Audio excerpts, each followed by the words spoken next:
Very honest आहात, honestly तुम्ही reply दिलेला आहे, बरोबर. बालकांनाही मोबाईल बघायला आवडतो. मुलांनो हात वर करा, हात वर करा सर्वांनी. हात खाली खाली असे वर बस कर. शेक हँड डाऊन. बर, आता मोबाईलची समस्या अशी आहे की मी तर तुम्हाला सांगेन की मोबाईल सोडा. भरपूर मुलांच्या मनामध्ये आहे की हा मोबाईल सुटावा. असं नाहीये की मुलांच्या मनात नाहीये की हा सोडला पाहिजे. पालकांनाही वाटतं की मोबाईल आमच्याकडनं सुटावं, पण खूप प्रयत्न केल्यानेही हा सुटत नाही.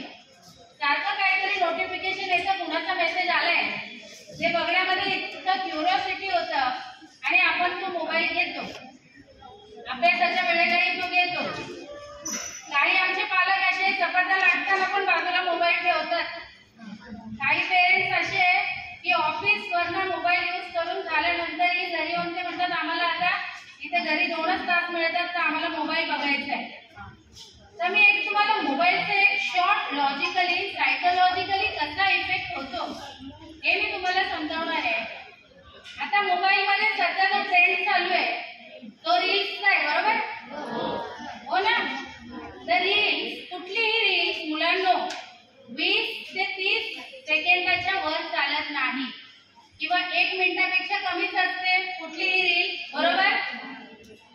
तर एक रील नंतर दुसरी रील नंतर तिसरी चौथी, मुलांचा आणि पालकांचा दोघांचाही 1 ते 1.5 तास कधी जातो आपल्याला कळत नाही. याच्यामुळे काय होतं माहितीये, मी तुम्हाला समजावते. हा जो मेंदू आहे ना मनुष्याचा, हा सर्वांमध्ये हुशार मेंदू आहे. काय सर्वांमध्ये हुशार. आता या हुशार मेंदूचे आपण बॉस आहोत, बरोबर.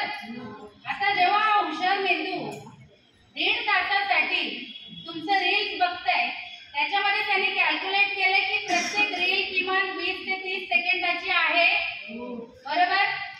आता मेंदूला कळतं, आपल्या ब्रेनला कळतं की आपल्या मालकाने आपल्याला सांगितलंय की कुठल्याही गोष्टीवर फक्त किती सेकंदाचं लक्ष द्यायचंय, 25 ते 30 सेकंदाचं लक्ष.